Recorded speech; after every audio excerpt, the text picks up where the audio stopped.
कि रात में भजे सो मूस का और दिन में भजे सो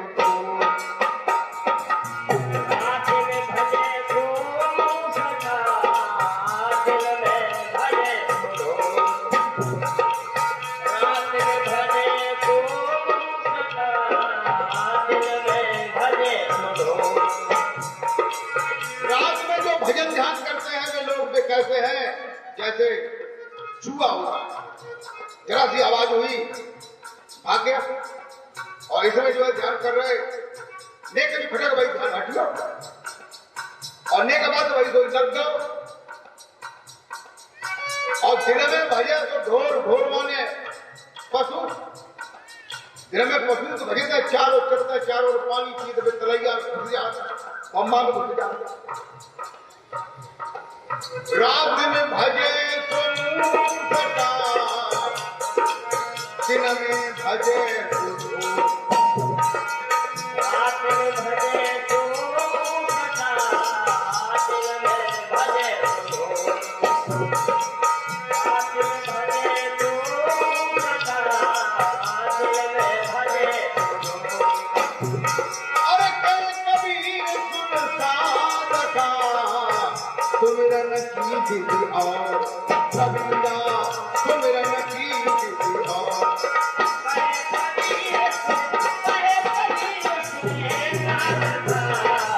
सुमिरन की विधि और कबीरा सुमिरन की विधि और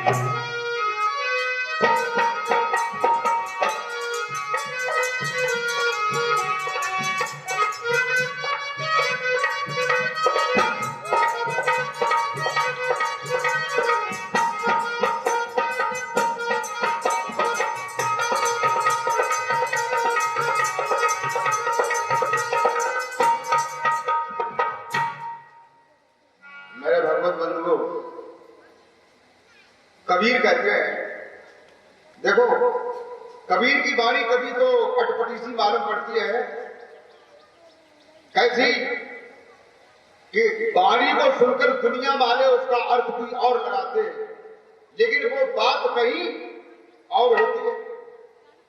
कैसे कि उन्होंने कहा रात में भजे तो मुंह सटा और दिन में भजे तो ढोर, इसका मतलब क्या हुआ? जो लोग रात में भजन ध्यान करते हैं या दिन में करते हैं, कोई क्रिया कहते हैं करते हैं, लोग जो है सुमरन की जो सही विधि है उसको नहीं जानते।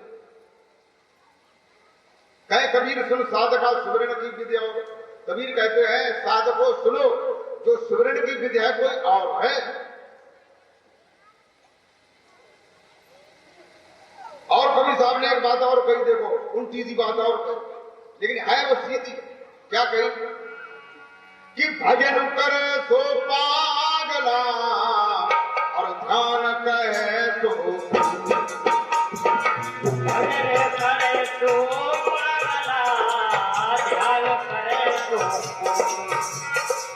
भजन करे सो पागला ध्यान करे तो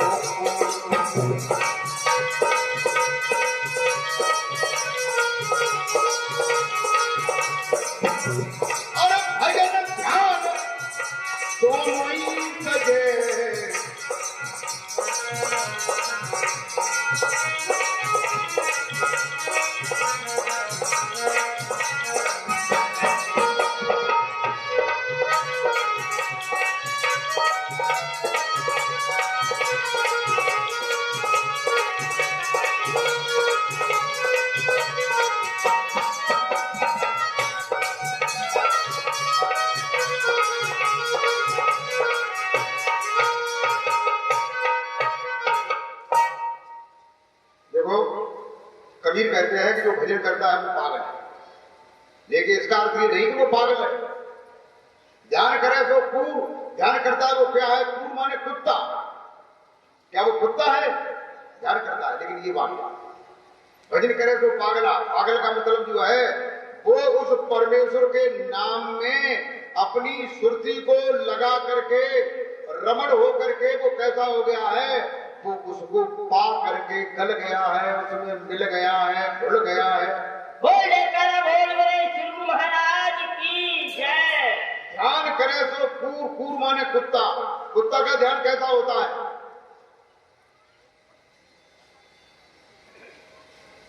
जब मानव पति को सोच है लेकिन अभी जगत है, और जगत मानव तत्व है, जगत है लेकिन अभी सोच। इन्हीं ऐसा ध्यान हो जाता है, फिर उसे ये नहीं मालूम पड़ता है कि मैं जग रहा हूं कि सो रहा हूं। जगने से सोने से दोनों से परे हो जाता है। लेकिन जो भजन ध्यान दोनों को छोड़ देता है, उसका जो साधन है कोई और है, वो विशेष है। उसका जो है करने से कोई संबंध नहीं, करने से कोई संबंध नहीं। कहते हैं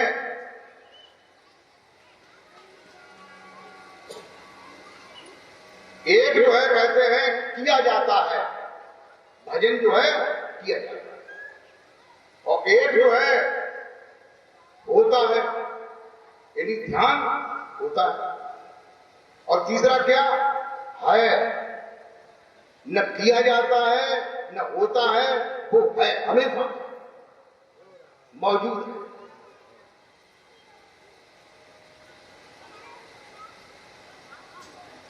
कि हर जगह हाजिर है नाजिर, पर नजर आता नहीं।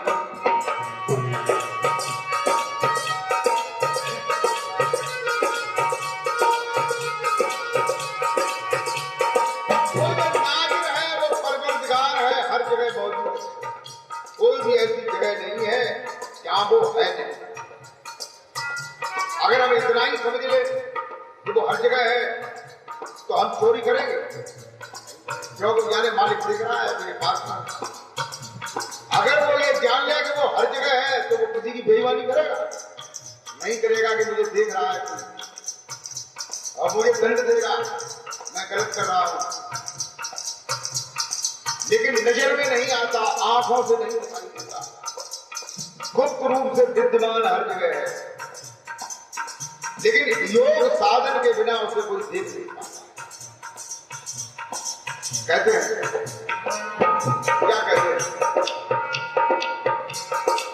योग सरल साधन सरल, समझन कठिन तुझे।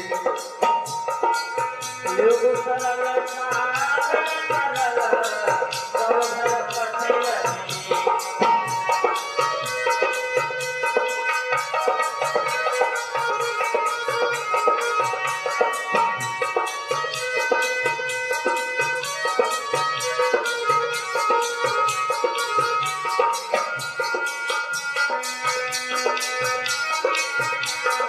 किसी संत से किसी भी प्रकार का योग जान लो, ये कोई कठिनता की बात नहीं है। और भैया योग जो है ना कि कोई योग एक कोई हो तो, जैसे योग माने होता है जोड़, अपनी स्फूर्ति को शब्द में जोड़ना योग है। योग होता है, एक हठ योग होता है, एक राजयोग होता है, एक तारक योग होता है, एक लंबका योग होता है, एक सहज योग होता है, एक शून्य योग होता है, एक लय योग होता है। लय जैसे बूंद समुद्र में गिरती है तो उसमें लय हो जाती है। साधन तरह तरह के साधन होते हैं। जैसे एक मंत्र को जाप करने का साधन होता है, एक यज्ञ करने का साधन होता है, एक अंदर में नाम के सुवर्ण का साधन होता है। कई साधन होते हैं। तुलसीदास जी कहते हैं योग सरल साधन सरल, ये चीजें सरल है लेकिन समुझन कठिन विवेक, इनको समझना अगर इनको लोग समझ लेते तो आज हमारा एक चेला है इस गांव में, वो ये कह रहा है कि गुरु जी को गारी नहीं है। बताओ भैया, फिर हमने सोची चलो कोई बात ना, लोग हमें तेरे 5 किलो का माला डालते हैं तो एक हमें गाड़ियों दे लिए तो कोई बात ना। अब का भाई को बिगड़े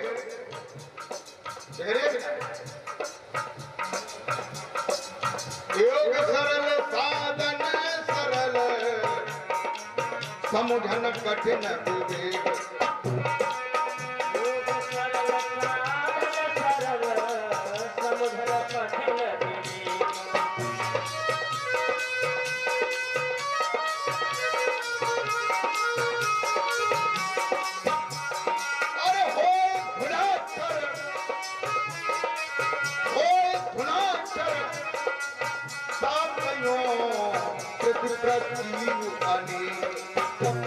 तुलसिया प्रति अनेक।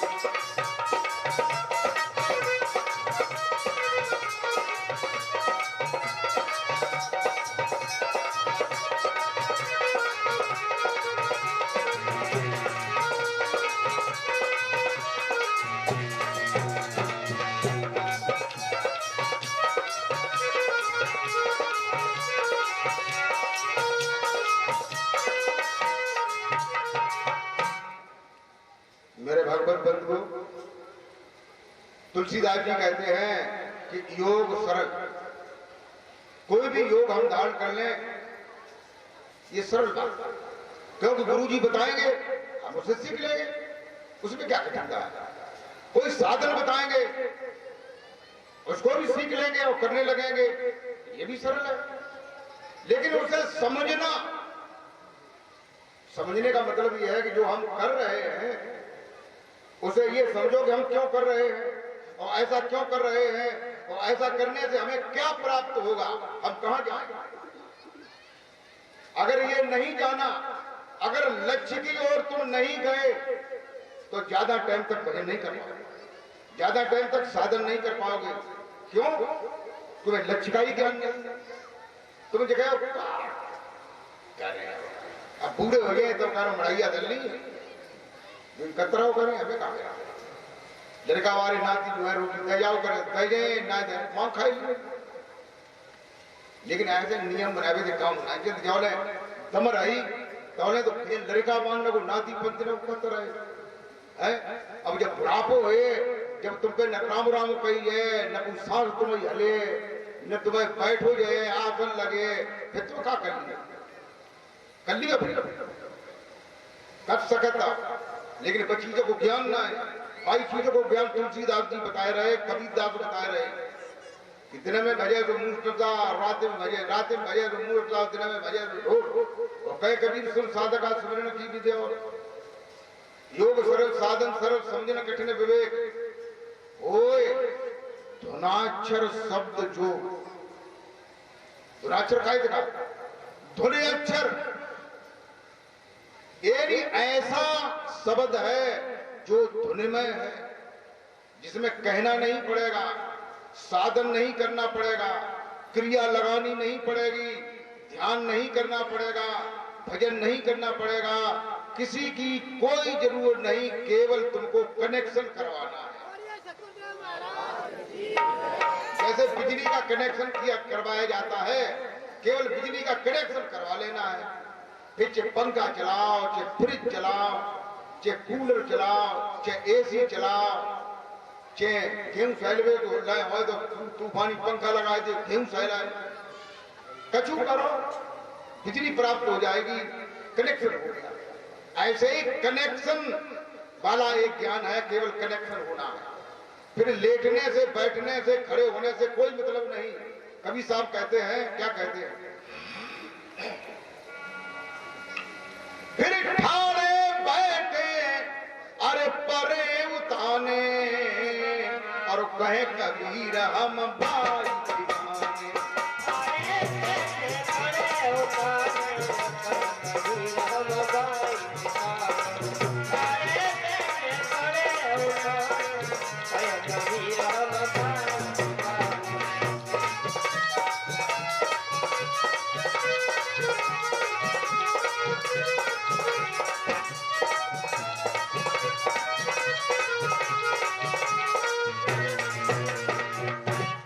मेरे भगवत प्रेमियों, फिर चे ठाड़े हो, चे बैठे हो, चे परे हो, चे लेटने में बैठे हो, भाई तुम बंदन करो जाओ, सो बंद ना हो कि भैया रुकिया नहीं तेरे अब टट्टी फिरता है, अबे खराब हुई है, तू छूते को हुई जाए, तेरो राग बिगड़ जाए कि जने मेरो बिगड़ जाए, कनेक्शन हुई हो फिर काऊ सूरत में हो तो गाड़ी चालू है। ऐसा ज्ञान, ऐसा नाम, ऐसा सबक